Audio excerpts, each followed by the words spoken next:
Iran ने America के 5 ठिकानों पर एक साथ अटैक कर दिया है। डेटा सेंटर से लेकर सपोर्ट स्टेशन और सैनिकों के ठिकाने तक ध्वस्त कर दिए हैं। साथ ही ईरान ने न्यूक्लियर हथियार बनाने की भी अब धमकी दे दी है, जिसके बाद अमेरिका के B-1 बॉम्बर मिडिल ईस्ट के लिए निकल गए हैं। न्यूक्लियर ठिकानों पर हमले की बात कही जा रही है। वहीं ईरान अमेरिकी सैनिकों पर लगातार कहर बनकर टूट रहा है। क्या कुछ अपडेट सामने आए हैं, एक एक करके आपको बताते हैं। सबसे पहले इस खबर को देखिए। प्रेस टीवी के हवाले से लिखा है, ऑपरेशन थंडर चलाया गया है ईरान की तरफ से।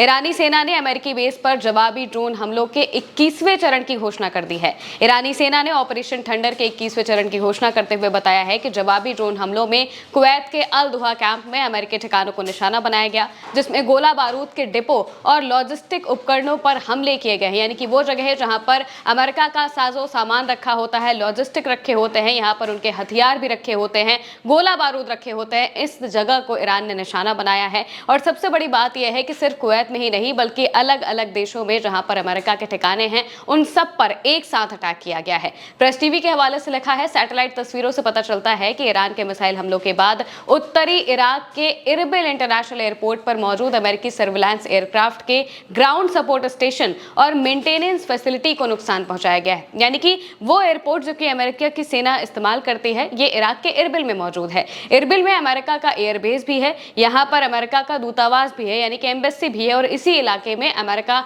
एक एयरपोर्ट का इस्तेमाल करता है। वो है तो इराक का एयरपोर्ट, लेकिन वहां पर ज्यादातर इस्तेमाल अमेरिका अपने तरीके से करता है और उस जगहों को अपने हिसाब से इस्तेमाल करता रहता है। यहाँ पर जो अमेरिका की मेंटेनेंस फैसिलिटी है, यानी कि जो वो जगह है जिससे कि इस्तेमाल किया जाता है चीज़ों को ठीक करने में, मान लीजिए अगर कोई एयरक्राफ्ट खराब हो जाता है तो उसको मेंटेन किया जाता है, वहाँ पर मेंटेनेंस किया जाता है, उस जगह को नुकसान पहुँचाया गया है। दरअसल ईरान मौजूदा वक्त में मिडिल ईस्ट के उन ठिकानों को खास तौर से नुकसान पहुँचा रहा है जहाँ से अमेरिका या तो हमला करता है या फिर जहाँ पर अमेरिका ने अपना सारा सामान इकट्ठा करके रखा है। जैसे कि जॉर्डन में बीते 5 दिनों से लगातार हमले ज्यादातर जॉर्डन में किए गए, क्योंकि यहां पर अमेरिका सबसे ज्यादा अपने एयरक्राफ्ट को लाकर रख रहा है और यहीं से वो आगे की अपनी जो रणनीति है वो बनाने की कोशिश कर रहा है। इजराइल के पास में जॉर्डन पड़ता है, इस वजह से इजराइल के पास में होने की वजह से अमेरिका को लगा था कि जॉर्डन सेफ होगा, लेकिन ईरान को इस बात का पता था कि इजराइल और जॉर्डन में ही अमेरिका ज्यादातर अपने प्लेन्स को लाकर रख रहा है, जैसे कि उनके जो रिफ्यूलिंग टैंक्स हैं, इन सबको यहाँ पर लाकर रखा जा रहा है। इस वजह से ही ईरान ने बीते 5 दिनों में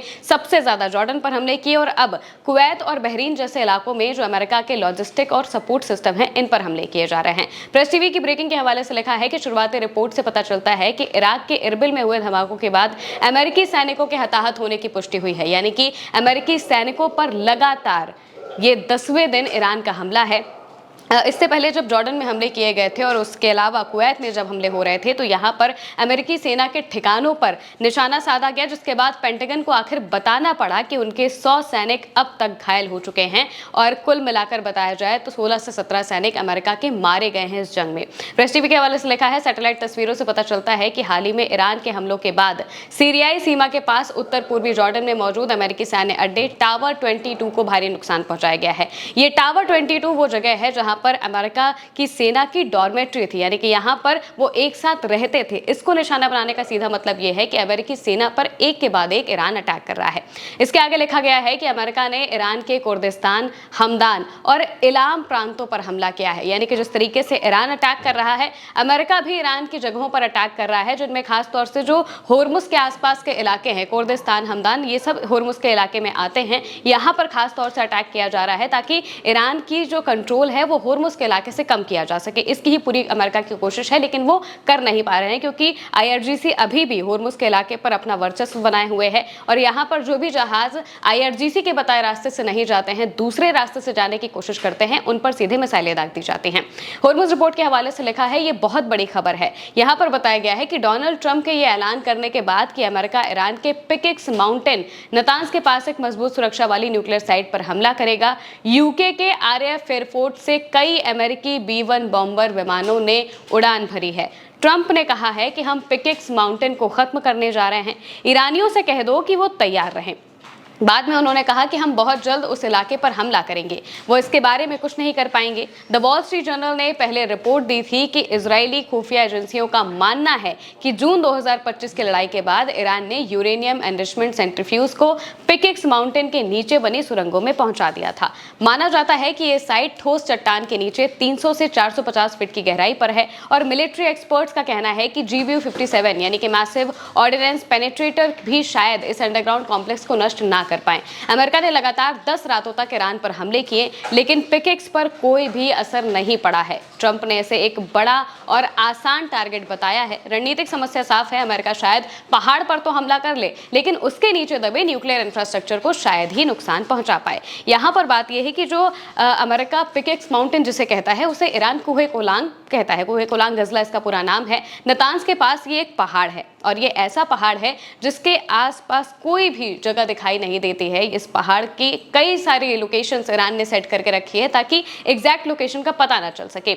अब अमेरिका और इजराइल का ऐसा मानना है, उनकी जो खुफिया रिपोर्ट्स हैं वो ये कहते हैं कि ईरान ने अपना यूरेनियम, जो कि पिछले 2025 में जब 12 दिनों की जंग चली थी उस दौरान जो ईरान का यूरेनियम था, वहां पर जब न्यूक्लियर साइट्स पर हमले किए जाते हैं उस वक्त अमेरिका ने B-2 बॉम्बर से हमले किए थे, जिससे ईरान की जो न्यूक्लियर साइट्स है जो इसी तरीके से पहाड़ के नीचे थी, वहां पर हमले किए जाते हैं और कुछ न्यूक्लियर साइट्स को नुकसान पहुंचता है। अब इजराइल और अमेरिका का ऐसा मानना है कि ईरान ने अपने जो न्यूक्लियर जो यूरेनियम है, एनरिच्ड यूरेनियम, उसे शिफ्ट कर दिया है पिकेक्स माउंटेन में, क्योंकि ये बहुत ही गहरा माउंटेन है और यहाँ पर सुरंगें बनाकर ईरान ने अपना पूरा जो काम है वो किया है। इसके बाद ईरान इस चीज को कर रहा है कि यहाँ पर यूरेनियम का एनरिचमेंट भी कर रहा है और ये भी दावा किया जा रहा है कि ईरान न्यूक्लियर बम किसी भी वक्त बना सकता है, इसकी भी वो तैयारी कर रहा है। इस वजह से अमेरिका और इजराइल, क्योंकि इनका शुरू से यही मकसद रहा है कि वो ईरान को न्यूक्लियर हथियार न बनाने दे और उसके यूरेनियम को खत्म कर दे, तो अब वो पिकेक्स माउंटेन पर हमला करने के लिए B-1 बॉम्बर लेकर आ रहे हैं। इससे पहले जब हमले हुए थे तब B-2 बॉम्बर का इस्तेमाल किया गया था, लेकिन इस बार B-1 बॉम्बर का इस्तेमाल किया जा रहा है और यूके के RAF एयरफोर्स जो कि यूके और US दोनों इस बेस का इस्तेमाल करते हैं, यहाँ से कई B-1 बॉम्बर निकले हैं जो कि मिडिल ईस्ट पहुंचने वाले हैं। यानी कि अमेरिका एक बहुत बड़े हमले की तैयारी कर रहा है। दूसरी तरफ जब ये खबरें सामने आती हैं तो ईरान की तरफ से भी एक धमकी दी जाती है।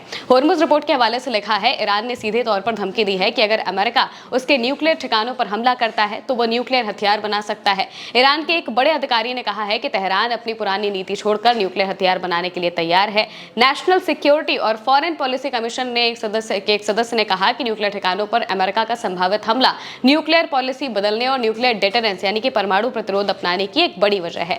ये अब तक का सबसे साफ संकेत है कि अगर वॉशिंगटन हमला करता है तो ईरान न्यूक्लियर हथियार बनाने की सीमा पार करने को तैयार है। यह धमकी ट्रंप द्वारा पिकेक्स माउंटेन पर हमले की घोषणा के बाद आई है। ईरान के पास पहले से ही 440 किलोग्राम यानी कि 60% एनरिच्ड यूरेनियम है, जो हथियारों में इस्तेमाल होने वाले यूरेनियम वेपन्स ग्रेड के स्तर के बहुत करीब है। अगर अमेरिका हमला करता है तो तेहरान न्यूक्लियर हथियार बनाने की राह पर आगे बढ़ने को तैयार है। कूटनीति का मौका अब खत्म होता जा रहा है।